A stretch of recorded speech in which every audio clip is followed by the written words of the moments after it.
தீ விபத்துகளை கையாளுவது எப்படி? மறைமலை நகரில் பாதுகாப்பு ஊழியர்களுக்கு தீயணைப்புத் துறை செய்முறை விளக்கம். தத்ரூபமாக நடித்துக் காட்டிய தீயணைப்பு வீரர்கள். மறைமலை நகரில் பாதுகாப்பு ஊழியர்களுக்கு அதிரடி பயிற்சி. செங்கல்பட்டு மாவட்டம் மறைமலை நகர் தீயணைப்பு மற்றும் மீட்பு பணிகள் துறை நிலையத்தில் தனியார் நிறுவன பாதுகாவலர்களுக்கான சிறப்பு தீ பாதுகாப்பு மற்றும் விழிப்புணர்வு பயிற்சி முகாம் கடந்த 10 நாட்களாக நடைபெற்றது. அதன் இறுதி விழாவில் இன்று செய்முறை விளக்கம் அளிக்கப்பட்டது.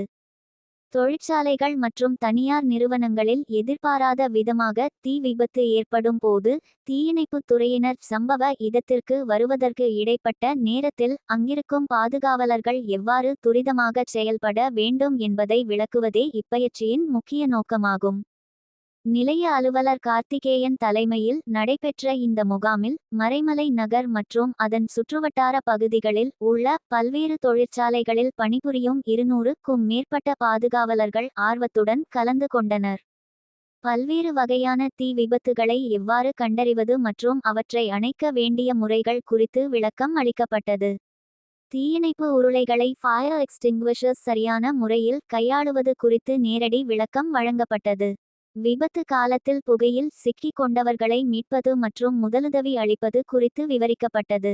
பயிற்சியின் ஒரு பகுதியாக தீயணைப்பு வீரர்கள் தீ விபத்து போன்ற சூழலை உருவாக்கி அதனை எவ்வாறு நவீன கருவிகளை கொண்டு அணைக்க வேண்டும் என்பதை தத்ரூபமாக நடித்து காட்டினர். மேலும் பாதுகாப்பு ஊழியர்களை கொண்டே தீயை அணைக்கும் செய்முறை பயிற்சியும் அளிக்கப்பட்டது. இந்த விழிப்புணர்வு முகாம் அவசர காலங்களில் உயிரிழப்புகளையும் சொத்து சேதங்களையும் தவிர்க்க பெரும் உதவியாக இருக்கும் என பாதுகாப்பு ஊழியர்கள் தெரிவித்தனர். நிறைவாக தீ விபத்து இல்லாத தொழில்பேட்டை என்ற இலக்கை அடையும் நோக்கில் இந்த பயிற்சி முகாம் சிறப்பாக அமைந்தது. பயிற்சியின் இறுதியில் பேசிய நிலைய அலுவலர் கார்த்திகேயன் விபத்து காலங்களில் பதற்றமின்றி செயல்படுவதே பெரும் சேதத்தை தவிர்க்கும் என அறிவுறுத்தினார். இந்த பயனுள்ள பயிற்சியை ஏற்பாடு செய்த தீயணைப்புத் துறையினருக்கு பங்கேற்ற பாதுகாவலர்கள் மற்றும் தனியார் நிறுவன நிர்வாகத்தினர் தங்களது நன்றிகளை தெரிவித்துக் கொண்டார்.